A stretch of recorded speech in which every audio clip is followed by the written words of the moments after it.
'Cause I am yours and you are mine.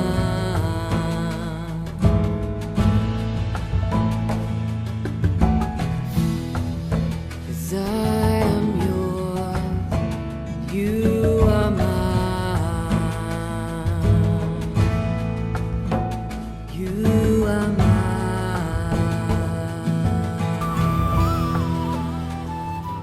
న్యాయాధిపతుల గ్రంథము 20వ అధ్యాయము 1వ వచనం నుండి. అంతటా ఇజ్రాయేలీలందరూ బయలుదేరి దాను మొదలుకొని బెర్షెబా వరకును గిలాదు దేశం వరకును వారి సమాజము ఏకమనస్సు కలిగి మిస్పాలో యెహోవా సన్నిధిని కూడెను. దేవుని జన సమాజమునకు చేరిన వారు ఇజ్రాయేలీల గోత్రములన్నిటికీ పెద్దలుగా నున్నవారై కత్తి దూయు 4 లక్షల కాలు బలము కూడుకొనిరి. ఇజ్రాయేలీలు మిస్పాకు వచ్చి ఉన్నారని బెన్యామీనీయులు వినిరి.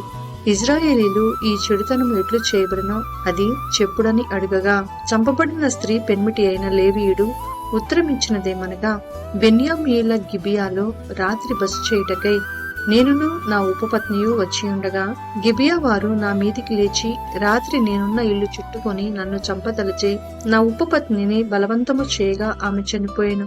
వారు ఇజ్రాయేలీలలో దుష్కార్యమును వెర్రి పనిని చేసిరని నేను తెలుసుకొని నా ఉపపత్నిని పట్టుకొని ఆమెను ముక్కలుగా కోసి ఇజ్రాయేలీల స్వాస్థ్యమైన దేశమంతటికి ఆ ముక్కలను పంపితిని. ఇదిగో ఇజ్రాయేలీలారా, ఇక్కడనే మీరందరూ కూడి ఉన్నారు. ఈ సంగతిని గూర్చి ఆలోచన చేసి చెప్పుడనెను. అప్పుడు జనులందరూ ఏకీభవించి లేచి, మనలో ఎవడునూ తన గుడారమునకు వెళ్ళడు, ఎవడునూ ఇంటికి వెళ్ళడు. మనము గిబియా ఎడల జరిగింపవలసిన దానిని నెరవేర్చుటకై చీట్లు వేసి దాని మీదికి పోదుము. జనులు బెన్యామీనీయుల గిబియాకు వచ్చి ఇజ్రాయేలీలలో జరిగిన వెర్రితనము విషయమై పగదీర్చుకొనుటకు వెళ్ళు వారి కొరకు ఆహారము తెచ్చుటకై మనము ఇజ్రాయేలీల గోత్రములన్నిటిలో 100కి 10 మంది మనుషులను, 1000కి 100 మందిని, 10,000కు 1000 మందిని ఏర్పరచుకుందము రండని చెప్పుకొనిరి. కాబట్టి ఇజ్రాయేలీలందరూ ఒక్క మనుషుడైనట్టుగా ఏకీభవించి ఆ ఊరి వారితో యుద్ధము చేయుటకు కూడిరి. ఇజ్రాయేలీలు బెన్యామీనులందరి యొద్దకు మనుషులను పంపి, మీలో జరిగిన ఈ చెడుతనమేమిటి? గిబియాలోనున్న ఆ దుష్టులను అప్పగించుడి, వారిని చంపి ఇజ్రాయేలీల నుండి దోషమును పరిహరింప చేయదమని పలికింపగా, బెన్యామీనీయులు తమ సహోదరులకు ఇజ్రాయేలీల మాట విననొల్లక యుద్ధమునకు బయలుదేరవలనని తమ పట్టణములలో నుండి వచ్చి గిబియాలో కూడుకొనిరి. ఆ దినమున బెన్యామీనీయులు తమ జనసంఖ్యను మొత్తము చేయగా 700 మంది అయిన గిబియా నివాసులుగాక కత్తిదూయ సమర్థులై పట్టణము నుండి వచ్చిన వారు 26,000 మంది అయిరి. ఆ సమస్త జనములో నేర్పరచబడిన 700 మంది ఎడమచేతి వాటము గలవారు. వీరిలో ప్రతివాడును గురిగా నుంచబడిన తల వెంట్రుక మీదికి వడిసెల రాయి తప్పక విసరగలవాడు. బెన్యామీనీయులు గాక ఇజ్రాయేలీలలో ఖడ్గము దూయు 4 లక్షల మంది లెక్కింపబడిరి. వీరందరూ యోధులు. వీరు లేచి బేతేలుకు పోయి ఇజ్రాయేలీలు బెన్యామీనీయులతో చేయవలసిన యుద్ధమునకు మాలో ఎవరు ముందుగా వెళ్లవలనని దేవుని యొద్ద మనవి చేసినప్పుడు యెహోవా యూదా వంశస్థులు ముందుగా వెళ్లవలనని సెలవిచ్చెను. కాబట్టి ఇజ్రాయేలీలు ఉదయంలోనే లేచి గిబియాకు ఎదురుగా దిగిరి. ఇజ్రాయేలీలు బెన్యామీనీయులతో యుద్ధము చేయ బయలుదేరినప్పుడు ఇజ్రాయేలీలు గిబియా మీద పడుటకు యుద్ధ పంక్తులుగా తీర్చగా, బెన్యామీనీయులు గిబియాలో నుండి బయటికి వచ్చి ఆ దినమున ఇజ్రాయేలీలలో 22,000 మందిని నేలకూర్చిరి. అయితే ఇజ్రాయేలీలు ధైర్యము తెచ్చుకొని తాము మొదట ఎక్కడ యుద్ధ పంక్తి తీర్చిరో ఆ చోటనే మరలా యుద్ధము జరగవలనని తమను తాము యుద్ధ పంక్తులుగా తీర్చుకొనిరి.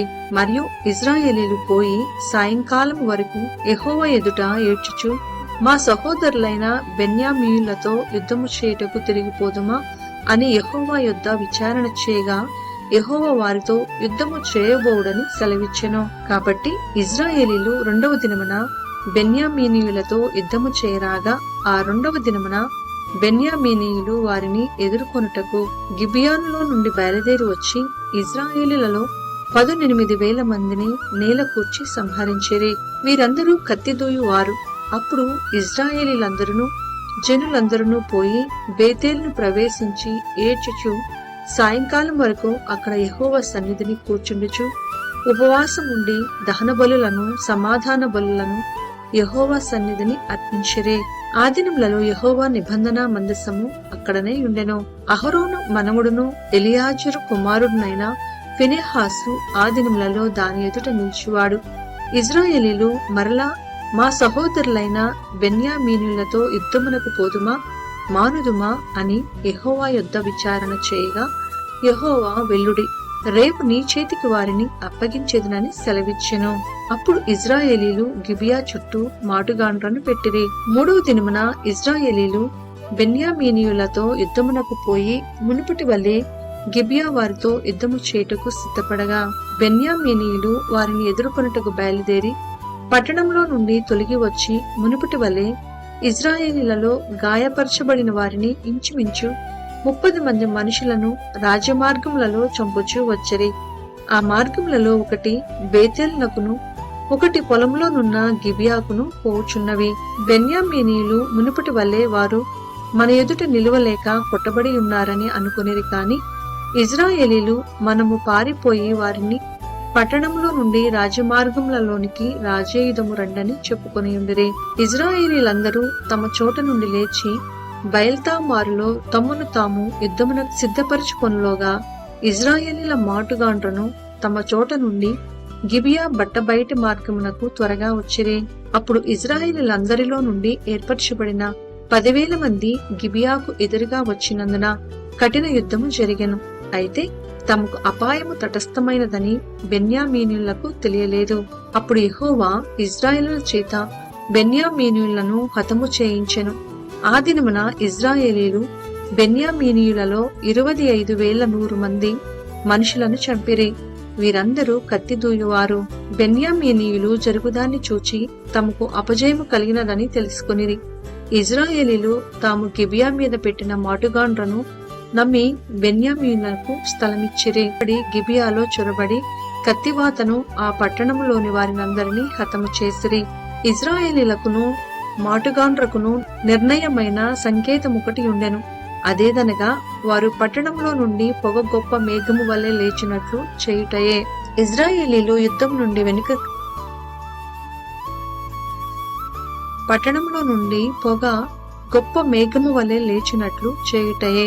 ఇశ్రాయేలీలు యుద్ధం నుండి వెనుక తీసి తిరిగినప్పుడు బెన్యామీనీయులు వీరు మొదటి యుద్ధములో అపజయం పొందినట్లు మన చేత ఓడిపోవుదురు కదా అనుకుని చంపనారంభించి ఇశ్రాయేలీలలో ఇంచుమించు 30 మంది మనుషులను హతము చేసిరి.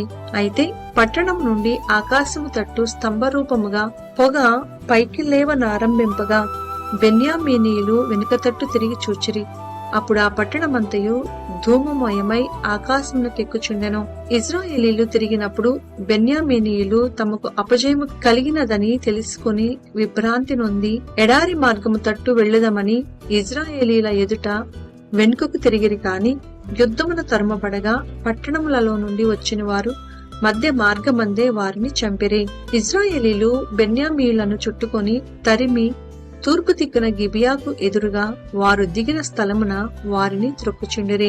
అప్పుడు బెన్యామీయులలో 18,000 మంది మనుషులు పడిపోయిరి. వీరందరూ పరాక్రమవంతులు. అప్పుడు మిగిలిన వారు తిరిగి ఎడారిలోనున్న రిమ్నోను బండకు పారిపోగా వారు రాజ్యమార్గములలో చెదరియున్న 5,000 మంది మనుషులను చీలతీసి గిదోము వరకు వారిని వెంటాడి తరిమి వారిలో 2,000 మందిని చంపిరి. ఆ దినమున బెన్యామీనీయులలో పడిపోయిన వారందరూ కత్తితోయు 25,000 మంది. వీరందరూ పరాక్రమవంతులు. 600 మంది తిరిగి ఎడారిలోనున్న రిమ్నోను కొండకు పారిపోయి రిమ్నోను కొండ మీద 4 నెలలు నివసించిరి. మరియు ఇశ్రాయేలీలు బెన్యామీయుల మీదికి తిరిగి వచ్చి పట్టణ నివాసులనేమి పశువులనేమి దొరికిన సమస్తమును కత్తివాత హతము చేసిరి. ఇదియుగాక వారు తాము పట్టుకొనిన పట్టణములన్నిటినీ అగ్ని చేత కాల్చివేసిరి. న్యాయాధిపతుల గ్రంథము 21వ అధ్యాయము 1వ వచనం నుండి. ఇశ్రాయేలీలు తమలో ఎవడునూ తన కుమార్తెను బెన్యామీనీయునికి ఇయ్యకూడదని మిస్పాలో ప్రమాణము చేసుకుని ఉండిరి. ప్రజలు బేతేలుకు వచ్చి దేవుని సన్నిధిని సాయంకాలం వరకు కూర్చుండి, యెహోవా ఇశ్రాయేలుల దేవా, నేడు ఇశ్రాయేలులో ఒక గోత్రము లేకపోయెను, ఇది ఇశ్రాయేలీలకు సంభవింపనేలా అని బహుగా ఏడ్చిరి. మరునాడు జనులు వేకువనే లేచి అక్కడ బలిపీఠమును కట్టి దహన బలులను సమాధాన బలులను అర్పించిరి. అప్పుడు ఇజ్రాయేలీల గోత్రములన్నిటిలో మిస్పాలో యెహోవా పక్షమున రాకపోయిన వారెవరని విచారించిరి. ఏలయనగా అట్టి వారికి నిశ్చయముగా మరణశిక్ష విధింపవలనని ఖండితముగా ప్రమాణము చేసియుండిరి. ఇజ్రాయేలీలు తమ సహోదరులైన బెన్యామీనులను గూర్చి పశ్చాత్తాపపడి, నేడు ఒక గోత్రము ఇజ్రాయేలీలలో నుండకుండా కొట్టివేయబడి ఉన్నది. మిగిలియున్న వారికి భార్యలు దొరుకునట్లు మనము మన కుమార్తెలను వారికి పెండ్లి చేయమని యెహోవా తోడని ప్రమాణం చేసితిమి కదా, వారి విషయంలో ఏమి చేయగలము అని చెప్పుకొనిరి. మరియు వారు ఇజ్రాయేలీల గోత్రములలో యెహోవా పక్షమున మిస్పాకు రానిది ఏదని విచారింపగా, సమాజమునకు చేరిన యాబేష్గిలాదు నుండి సేనలోనికి ఎవడునూ రాలేదని తేలెను. జనసంఖ్య చేసినప్పుడు యాబేష్గిలాదు నివాసులలో ఒకడును అక్కడ ఉండలేదు. కాబట్టి సమాజపు వారు పరాక్రమవంతులైన 12,000 మంది మనుషులను పంపించి, మీరు పోయి స్త్రీలనేమి పిల్లలనేమి యాబేష్గిలాదు నివాసులందరినీ కత్తివాతను హతము చేయడే. మీరు చేయవలసినదేమనగా, ప్రతి పురుషుణ్ణి పురుష సంయోగము నెరిగిన ప్రతి స్త్రీని నశింప చేయవలనని చెప్పిరి.